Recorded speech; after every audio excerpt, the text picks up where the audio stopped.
Hey guys, welcome back to Crafting with Cardboard. I'm Mr. Waxman, and I'm going to be showing you how to make some fun, easy crafts while we're all staying home.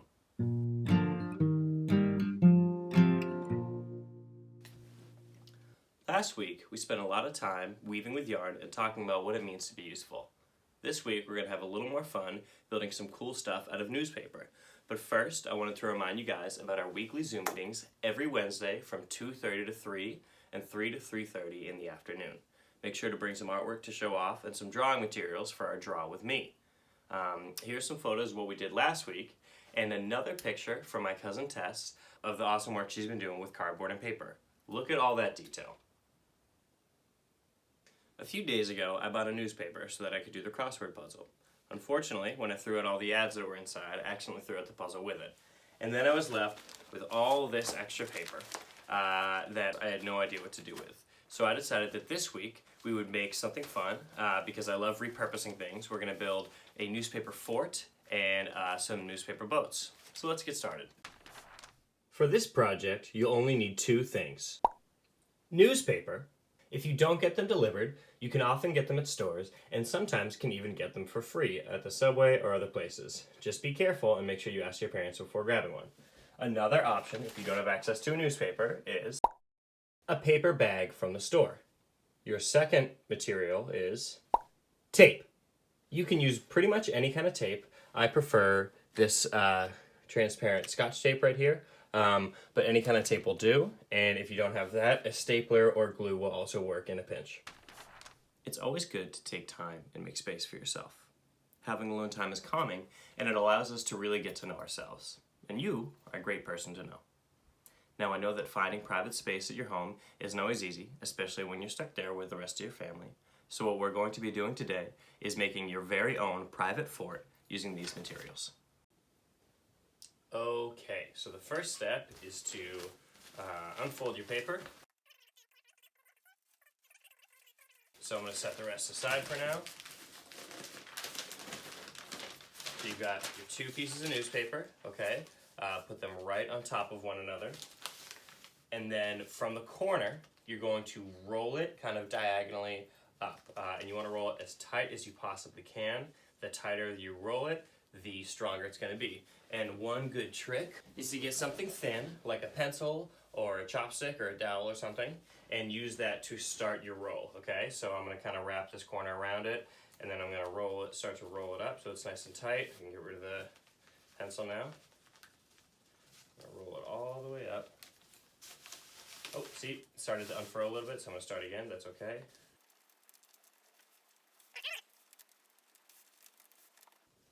Okay, once you get all the way to the corner, this is where you're going to tape it down, okay? So just get a regular little piece of tape. Make sure you're getting both corners because you're going to see two from those two pieces of paper. Tape them both down nice and tight. And now I have my first kind of paper rod or whatever. And you're going to make a lot of these. I'm probably going to make around 48 because later we're going to use these to build our fort.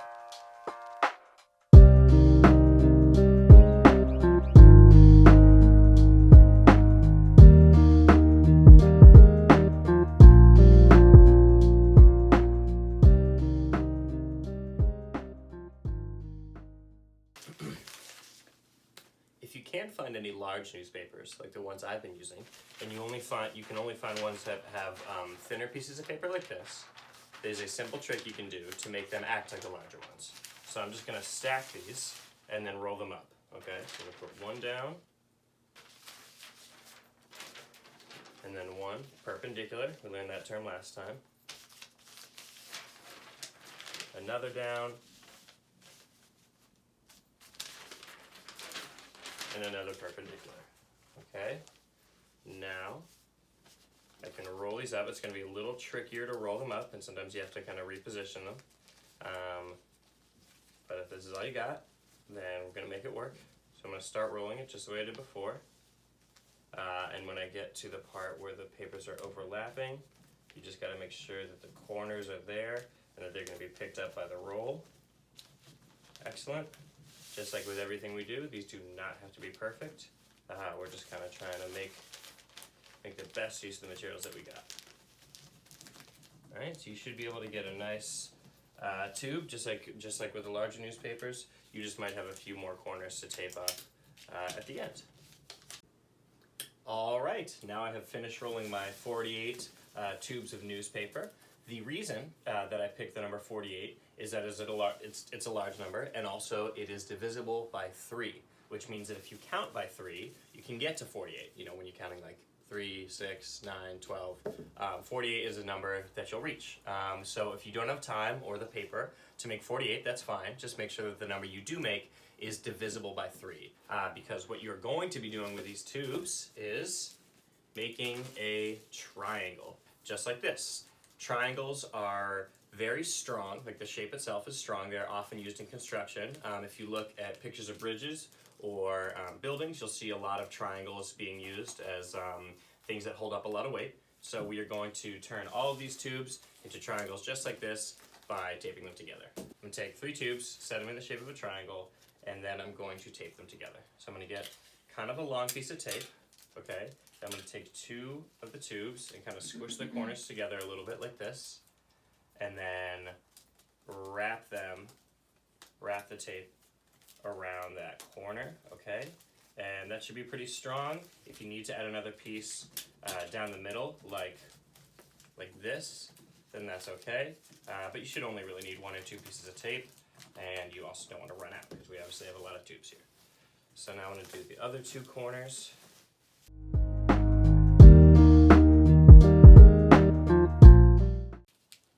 You might have a little trouble with this, but as you go along, you'll figure out how to do it a little bit better, and you'll get faster once you work yourself into a rhythm. All right, so now I have 2 nice strong triangles, and once we finish making all these, we're going to use these triangles to make a fort. So I'm just going to roll the rest of these now, or tape the rest of them now.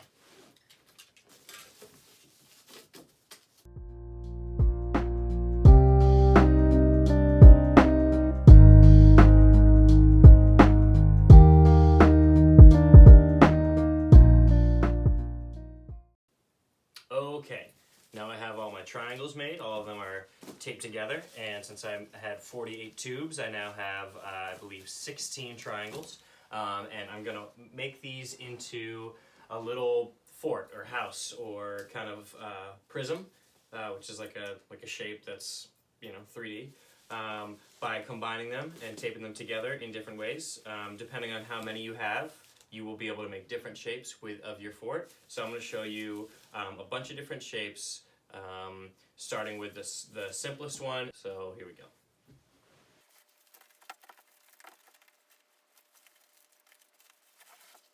If you only have 3 triangles, this is the simplest one you can make for maybe a very, very small child. If you can fit in here, that's good.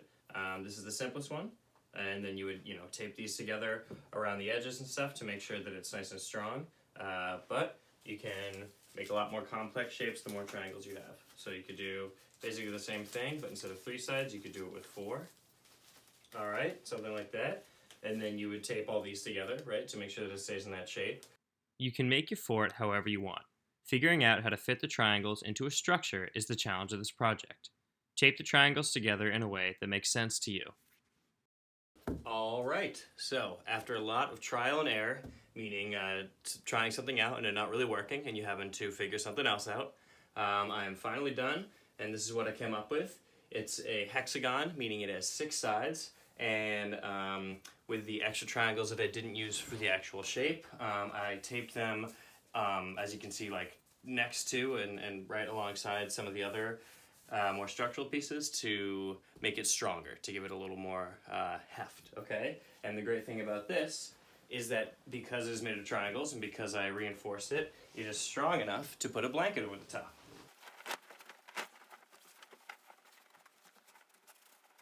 And once it is all covered, all right, or mostly covered, you can go inside. Let's check it out. Pretty cool. All right, hopefully you'll fit a little bit better in your fort than I'm fitting in mine, but that's about it. Like I said, there's no one right or wrong way to do this.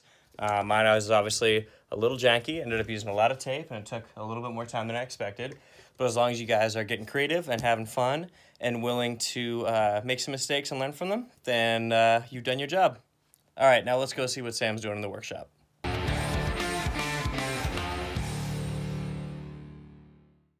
Hey, Sam. Hey, David. How's it going? It's going good.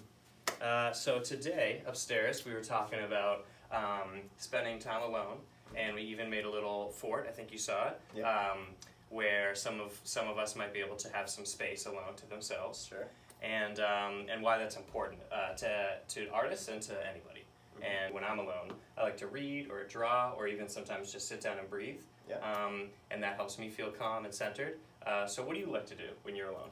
I mean, I like to do some of that same stuff. I like to sit and think and breathe. I like to read. One of the things I've been doing with my alone time in quarantine is doing self-portraits. So what is a self-portrait? So self-portrait, you know, you probably know what a selfie is, mm-hmm. but a self-portrait's more of a situation where I would build a scene, set up a camera, set up a self-timer, and photograph myself. Oh, like that red room that you came up with in the last episode. Exactly. So it's a really good way to practice certain things, like building those sets. It's a really good way to practice photography skills in a way that is low pressure because you're only photographing yourself mm-hmm. and you're not dealing with anybody else. Don't have to worry about other people seeing you or being embarrassed by what you're doing. Yep. So I can try out things that I wouldn't normally try. I can make mistakes, and if I don't want other people to see those mistakes, then they don't have to because I did it myself. There you go. That's definitely a benefit of doing work alone. Yeah. I also what I like about self-portraits is that you get to represent yourself in a way that you're choosing, right? Yeah. It's how you see yourself or how you want others to see you. Right. Cool. Well, we can take a look at some of Sam's portraits, but thanks very much. No problem. See you next time. Yeah. Okay, now we're going to make one of the most classic newspaper crafts of all time, newspaper boats. If you have read Curious George, these might be familiar to you. And all you need for this one is newspaper. So let's get started. All right, step one, grab a nice big piece of newspaper. I'm gonna use the comics because it's my favorite and I think it'll make a pretty boat. All right, so open it up just so you can see how big it is, but you're gonna fold it back in a minute. First step is to fold it over once and fold it over twice. Your newspaper should already have fold lines in it, but if they are not all the way up to the edge, notice how this one is kind of not all the way up to the edge, you should fix that. So make sure that each fold line is all the way up to the edge. Okay, so I'm just gonna fix that. All right, and now you should have a kind of square of newspaper, okay? It should be opening on one side, and that opening side, this open area, should be facing you, okay? Your next step is to take these two corners and fold them down like this, okay? And to make sure that you're folding them equally and right down the middle, I'm just gonna make a fold line here. I'm not gonna keep it folded. That's just gonna show me where the middle of the paper is, okay? So I'm gonna fold one corner down, second corner down. Boom, now it should look kind of like a house shape, right? Maybe like one of those cardboard houses we made before. Okay, now what you're going to do is take the corners, these bottom corners here, and fold them up, but only one flap at a time. So notice that when I lift this corner, there's another one underneath because I have two flaps. Only fold one flap up at a time because then we're going to flip it and do the same thing on the other side. Fold this flap up.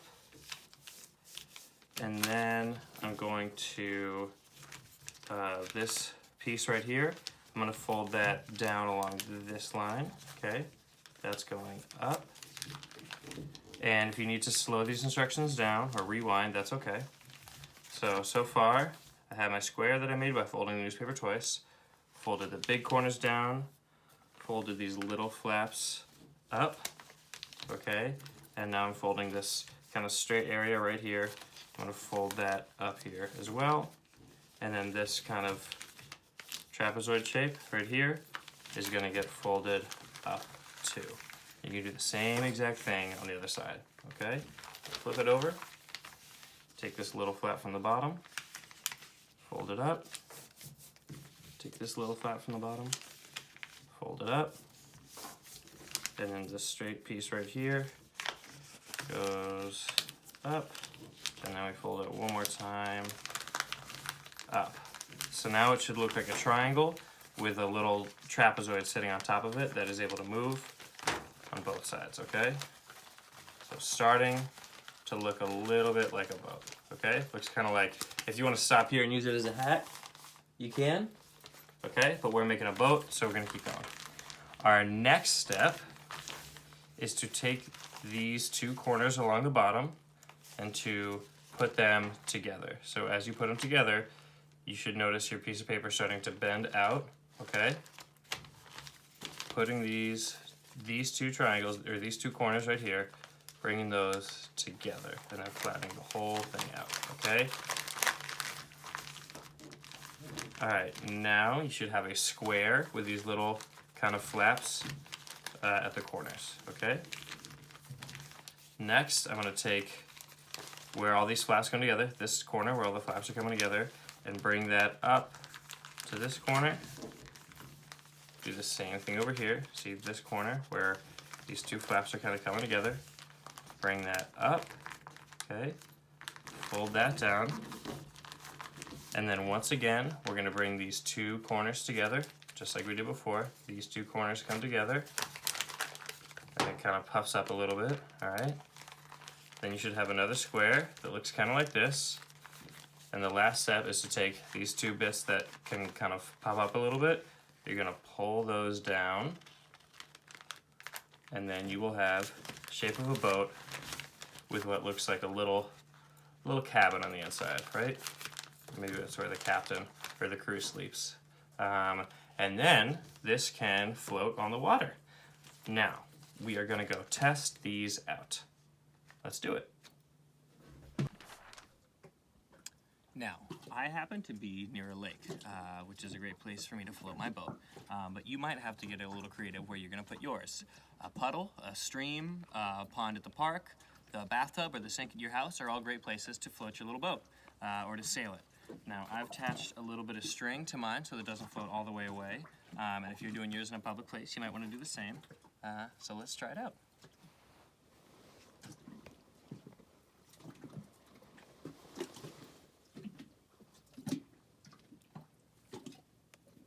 Go ahead, little boat. Might be a little help.